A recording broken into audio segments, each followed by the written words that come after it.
In December 2018, Liverpool City Council published images of the proposed major transformation of the area around Lime Street Station, in the heart of the city. Earlier versions of the plans had included dedicated cycle lanes, but these had now been removed.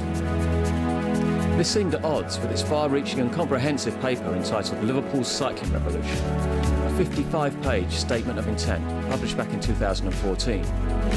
This promised great things for the city's cycling infrastructure.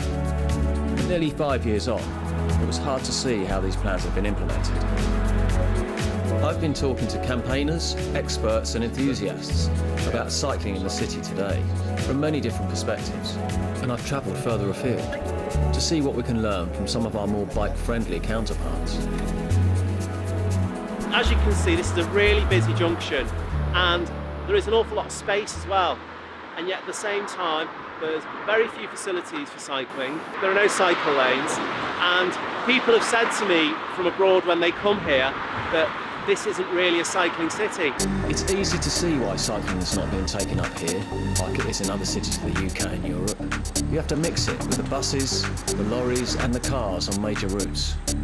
It just doesn't feel safe. The older cycle lanes are literally wearing out, and the new ones have not always been thought through carefully enough.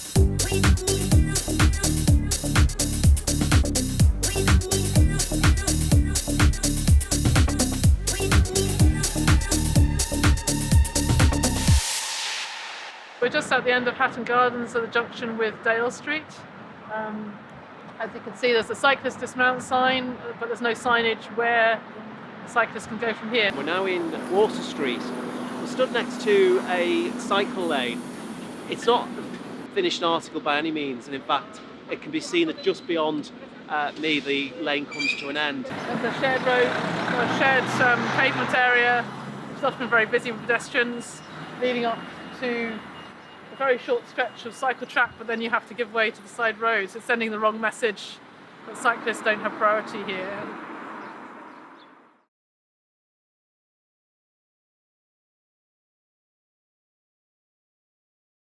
It's an incredible boost for health to cycle.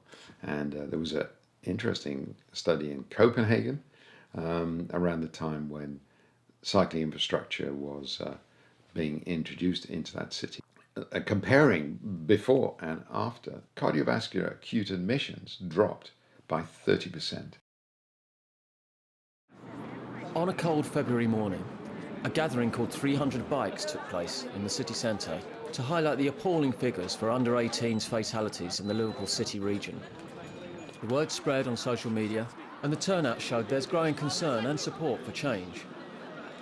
Liverpool, sadly, is at the top of the league table for killed or seriously injured, and by improving cycle facilities and walking facilities, perhaps we can lower some of these figures. Working as a medical statistician, and I've looked at the cycling statistics. Liverpool's got the highest rate of seriously injured cyclists in the metropolitan boroughs in the country.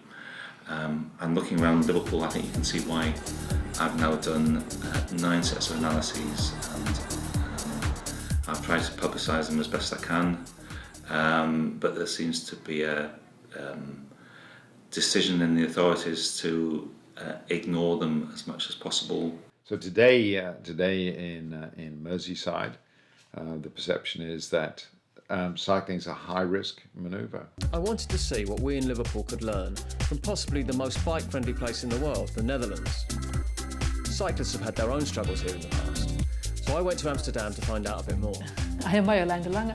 I'm a traffic consultant working on cycling, walking and road safety, and I'm an active member of Fietsersbond Amsterdam, which is the cycling campaign in Amsterdam.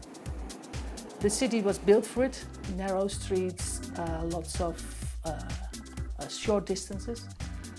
This changed after the Second World War when we got more and more cars. There were streets being bulldozed in Amsterdam to make these grand boulevards, and the residents at the time did not want that. All the cyclists that were there, they were slowly pushed out of the streets because we got more and more cars. A lot of people were unhappy about the way that the city was dealing with the expansion of roads for cars.